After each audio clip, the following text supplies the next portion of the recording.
Hey, Dr. Mike here. Is there a way to predict how long you will live? Well, stay tuned to find out. You're listening to Live Foreverish, a show dedicated to helping you live just a little longer. Here's your hosts, Dr. Mike and Dr. Crystal Gossard. All right, welcome to Live Foreverish. Dr. Crystal, people always get a little curious, right? Is there a way for me, maybe they don't want to know exactly how long they're going to live, but just to have an idea, am I on a good path? Am I on a good path to a few longer years? Well, I agree. I mean, people are taking strides to have better health. If you're listening to our podcast, you're one of these people. You're probably on track or trying to get on track, and you're curious. You're health curious. Health curious. And okay, I'll go with that. And if you're incorporating things, you want to know, is this making a difference? Yeah, so there's so many things out there nowadays. It's going to continue to grow and evolve, this whole field of longevity research. And I think at this point, where we are at, there's a few kind of, I guess we're calling them pillars or predictors here, mm-hmm. of longer life. Mm-hmm. It's not saying 10 more years. It's not saying 20 more years. We don't know your genetic. We can't. It's just, these are some things right now. Mm-hmm. Now, this list could change. But right now, this is the list that we feel has the best predictor so far. And when we say a long life, are we talking about longer health span? Right? We're talking about these can predict your likelihood of age-related chronic disease, which then would be decreasing lifespan. Yes. How about this? Our show is Living Foreverish. We want to, live a little longer, sure, but a whole lot stronger. Yeah. Let's just think of these as predictors of Living Foreverish. All right. We have our in and out show, which is much more specific. Mm-hmm. These are just kind of some things that if you're interested in, you could simply test and see where you're at. That's all. Yeah. In and of themselves, they don't predict anything. It's when you look at the fullness of it all. Yeah. Where do you stand? What are your odds of you got a few good years left? That's okay. All. Okay. All right. So let's get into this. The first group are what do we call them? Like the physical predictors. Mm-hmm. Things you can do and test right at your home. Yeah, just kind of looking at your physicality. Yeah. Yeah. Number one is leg strength. And this is something you see in studies. Yes. Where they're having them do flexors and extensions. Leg extensions. Yeah. It's just muscle. I mean, how often do we just talk about muscle? I know. It's so important especially as you get older. It's the difference between needing help out of the chair versus being able to, even when you're 80, to get yourself out of a chair. Right, and I like that goes back to living forever-ish. Yes. Right? Yeah. It's the quality of life, just probably predicting if you are going to be frail. Yeah. So you could just try a squat, see how you do. You can. There's no real specific test here, mm-hmm. but you kind of know. You know who you are. I could probably start doing some resistance training with my legs, right? Yes. You kind of know. Now, number two, this is one that is really kind of considered a research standard for longevity, and that's grip strength. Right. How well you can grip and how strong that grip is. And it's wild that it's associated with metabolic syndrome. Mm-hmm. When I was reading that, when you think, okay, what does grip strength have to do with metabolic syndrome? But I think a part of that goes back to our predictor number one, which is kind of leg strength being a marker for muscle support and then the grip strength again. This is hand, forearm, and seems like it is linked to mortality. Yeah, and so the fancy way they test it in study is there's this. It's an official measurement thing. Mm-hmm. I forget the name of it when you look at it in my head. But there's things you can do at home. You can just, squeeze a tennis ball and just as much as you can for 15, 30 seconds. That's a good standard. I mean, if you can barely even get that thing going, but if you can get a little of an indent in that tennis ball, think of it that way. Right. Yeah. So that's grip strength. Number 3, huge balance. Balance is a big issue as we get older. Because you have a fall later in life, and then you break your hip, and some people, unfortunately, don't even recover. Yeah, don't even recover from that. And it's also just as we get older, your nerves and your feet aren't quite as sensitive as they used to be. And so, like even just a slight trip, like when you were a kid, would have been nothing. You wouldn't even noticed. But now it becomes a full And then here's the thing, when you do lose your balance and fall as you're older, the falls are worse because you don't protect yourself as well. They tend to go down really hard when they fall as they get older. So balance, one of my favorite things is balance balls. Oh yes, Just sit on it. We did a whole show on that, or a segment for Real Wellness. There's a plug, and you sit on the ball and you just kind of, and you can feel your leg muscles kind of going off and on and off and on. That can be very helpful. Then there is the sit and stand test. I like this one. This is strength and endurance. So explain that to us. So a person sits in a chair without armrests. You can't use the armrest to get yourself up. Those of you listening, I'm sitting in a chair with arms rests, and I try to get myself up using those arm rests. So without arm rests, hands on the opposite shoulder. So I'm demonstrating. You know what? If you're listening, maybe you should go to our YouTube channel, youtube.com/Life Extension Wellness. Hands across your shoulder, hands on the opposite shoulder, crossed at the wrist. Back straight, feet flat. The person tested, rise to a standing position and sit back down. And you do as many as you can do in a 30-second period. So and then we have, up and then down. Oh, my chair rolled back. Oh, gosh. Dr. Mike is in a rolly chair. Oh, my gosh. The chair should not have wheels.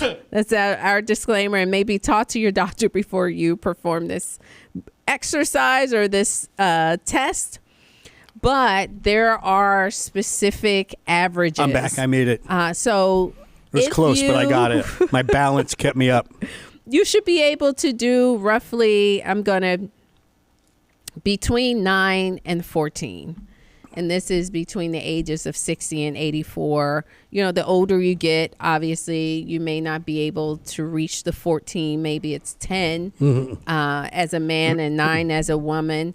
But you should be able to do, I would say, a good average number, at least 10 in 30 seconds. And that's something you can work on. If you're not quite there, okay, I'm going to improve in this. Yeah.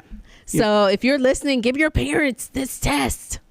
If you have a parent or if you yourself, you're over 60, again, 30 seconds, see how many times you can rise from a sitting position without using the armrest. Or wheels.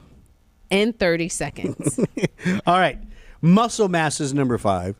I mean, again, if you listen to Live Foreverish, and we appreciate it if you do. If you don't, welcome to the show. Dr. Kristen and I talk about muscle all the time. I mean, we almost every episode we somehow get in muscle strength and stuff. So the grip strength, the leg strength, muscle mass, it's all leads back to muscular, muscle. Skeletal stuff is very important. Lean tissue. Yeah. If you start to decrease or lose your muscle mass, which happens about 1% per year, beginning at the middle age. So you want to build up. If you're not quite at middle age yet, build it up now because you'll start losing it. You want to get your reserves up. Right. That's what because you're going to lose it. You can't really. This, unfortunately, does have to be a fancy machines. There's MRI, CT. There's ways of doing it. Oh, to measure muscle mass. Right. But if you feel like you are losing some, talk to your doctor and they can get you set up for that. Number 6. Now, let's don't go crazy with this one. It's just known as cardiovascular fitness, known as VO2 max. Yeah, and this, again, is not something you'll be able to measure on your own. No. Even if you go to the doctor, they probably won't have the machinery. Yeah, it's just a measurement of oxygen consumed by your body while exercising, right? And the body needs to be able to utilize oxygen very well, right? And it's kind of a measurement of that. And and what and what happens when the body's under stress, exercise. Right. Does that drop? Does it go up? There's different ways of looking at it. Right, and you're looking to see if the heart, the cardiovascular system, is it able to deliver the oxygen and blood to the tissues during that activity, and so of course it can. And this is actually decline. an important one too to consider. There's a lot of medications that people are on that dampen exercise performance and endurance. A lot of your high blood pressure medications make it hard to get that oxygen out there and lower your ability. So if you're on these kind of drugs, you got to think about, okay, what do I need to do to get my exercise up, my activity up to help? And the way to improve this is it's obviously you can go slow, but more aerobic activity. Yeah. So talk to your doctor about it, especially if you're on different meds. Okay, number 7, waist circumference. Yeah. Why we talk about this one a lot because it's very simple. This is really the predictor for heart disease.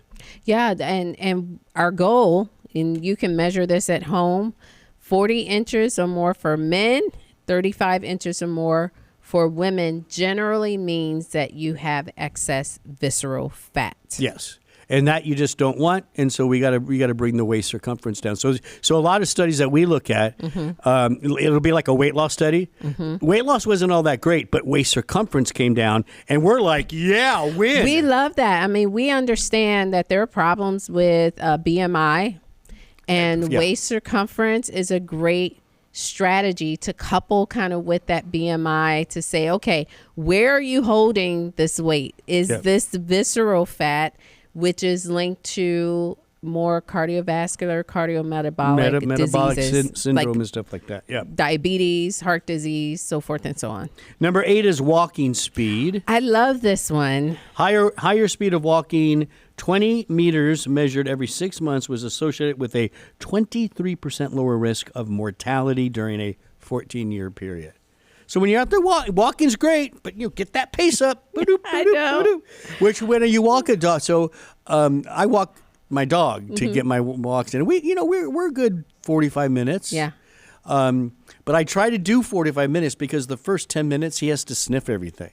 Oh yeah, you're stopping. Yeah, I'm not getting much at all. Right. And then I got to pick up his what. But usually after the first 10, 15 minutes, he's kind of done with that. Yeah. And he's just more into like moving. Yes. And then that 30 minutes is when we really get our motion going. Right. There's some people with a mighty gait speed in the office. Oh, I know there's some fast walkers. I mean, boom, and there's loud. Click, click, click, and you barely even see them. Like, what was that? They're looking like they have a place to be. But we do know it starts to decrease after age 60. So that's something you can kind of keep an eye on. Yeah. Am I moving a little slower? Yep, sorry, I kicked you. That's another thing you do. It's called the kick test. You could kick your co-host, and whoever kicks the hardest wins. We're going to move now. Those are physical kind of characteristics. So now we're going to move to metabolic health ones. The first one here is what is known as a biological age lab test. I think more and more people are hearing about this. There's your biological age. There's your chronological age. Do they match? Yeah, what I like about this, and this is a plug for our sponsor, Life Extension. I have to say this. We offer lab testing, and many of these parameters can be calculated from a simple panel that we offer. So albumin, creatinine, glucose, lymphocyte percent, mean MCV, I'm just going to say that, red blood cells, all of these parameters that you find one in your typical CBC chemistry panel, you can plug those in along with CRP, a marker for inflammation, and you can get your biological age. Yeah. So this is not some fancy DNA test.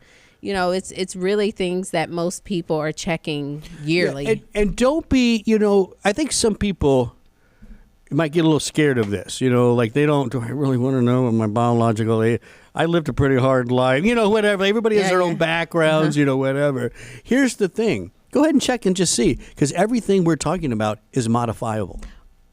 I love that. You can do things and change things and get a better lab result the next time. You can. Yeah, right. This is not set in stone. So don't be afraid. Check it out. Knowledge is power here. Mm-hmm. Okay, let's go on. This is big. Blood glucose and insulin sensitivity. Living forever-ish. You got to keep your sugar in a nice healthy range. You have to. I've heard people describe sugar in many ways, but the one way that stood out to me, that it's like you're frying yourself on the inside. That's a little harsh. That really hard. It's a little harsh. But it's true. When you think about the damaging effects of sugar and glycation and those advanced glycation reaction products and how that translates to inflammation, that's I understand. It's accelerated aging, not just normal aging. Like diabetes is known as the accelerated aging disease, especially atherosclerosis. They get accelerated atherosclerosis like crazy.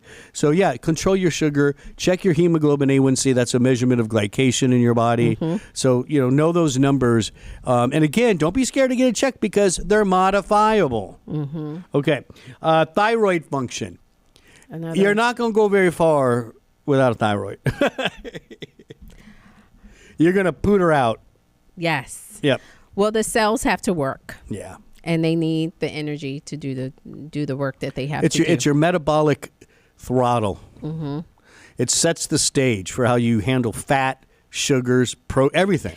Well, that's true. So we gave all this mean talk to glucose, but thyroid controls how the body manages glucose. Yeah, so you got to have and that's it's one of these things, and we have mentioned this before as well. When let's say you already know you got a sugar issue, and you really are working at it, right? You're eating more wholesome food. You're watching the refined sugars. You're getting more exercise, and maybe you're even on a medication or some nutrient add-ins, whatever, and it's just not budging. You have to then start thinking of things like hormones and thyroid specifically. So yes. Because if your hormones are off, and especially here thyroid's off, you're fighting an uphill battle. Mm-hmm. You are. Check that thyroid, make corrections, and you're going to see changes a lot faster. Yep. All right, that's thyroid. Lipids. Yeah, this is our last one. And really just looking at your lipids, seeing if not just your total cholesterol, because a lot of people think about it's really that one not number. Enough. It's not enough. My cholesterol is high. Well, is it? What if it's high because of HDL? Give me more information. You know what I mean? Like it's just a calculation. Mm-hmm. Yeah. So you gotta. And so when you're gonna test lipid panels, I guess for me the key thing is that what I want the audience to know is I would at least do. Maybe you don't do it every year because it is a little bit more money, but every 3 years maybe you do an advanced lipid test where they're actually measuring all of these things, your cholesterol, your HDL, LDL, VLDL, all of that stuff is actually measured along with some other things, some of the lipoproteins. Yeah. And these are things that you can modify. And I think that's where we're trying to go here. These predictors of longevity, these are modifiable predictors. Let's do this. You ready? Uh-oh. I don't know what we're doing. We're going back to the beginning real quick. Okay. And I'm going to prove to you that these are all modifiable. I mean, not prove to you. I'm just going to show you they are. Okay. Leg strength, grip strength, balance, all of them. Oh, yeah. And in probably short period of time. Get a good trainer, get some more protein, boom, you're on track. Done. Sit and stand test. That's part of that. Right. And the one after, right? Muscle? Yeah. Muscle mass, right there. Yeah. And if you're doing all that, guess what? Your VO2 max is going to go up.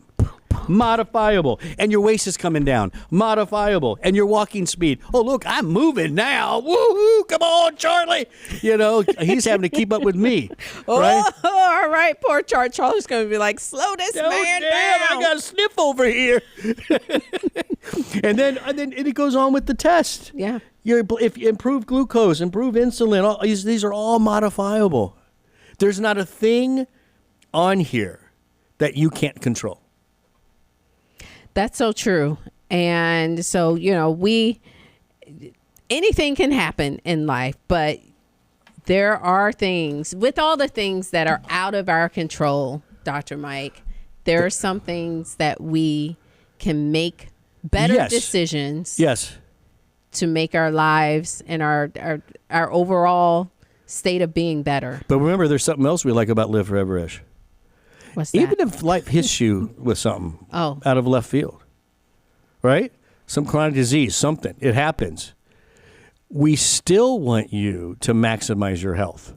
We still think you can live forever-ish despite that condition. Yeah. It just maybe means a little more work. I don't know. But you can still make those choices and control these predictors. That's good stuff. There you have it. There you have Robson, did you write some of that down? That was good. I would say the same thing to Hannah, but she's not even listening. Hannah's listening. All right. What a great show. If you go to liveforeverish.com, there's so many other shows out there. You're going to find several that you like. And share that page. Let people know. Man, look at all this content on this Live Foreverish. God, it's huge. But let us know. I meet people often. Yeah. I go to these conferences and people are like, yeah, listen to your podcast. Oh, it's so I know. great. Let us know. We don't know nothing. If you're out there, we're like, hello? Let us know. Give us some feedback. Even, great show. Hey, give me some information on this topic. Yeah. Ask a question. Yeah, sometimes when you do these things, like I said before, you feel like you're just talking into a wall. Anyways, liveforeverish.com. You could download, like, share, and subscribe so you never miss a show. And then go over to lifeextension.com and put the discount word podcast when you check out, and you'll get 10% off $50 or more, plus free shipping and handling. I'm Dr. Mike. That's Dr. Crystal. Thanks for listening.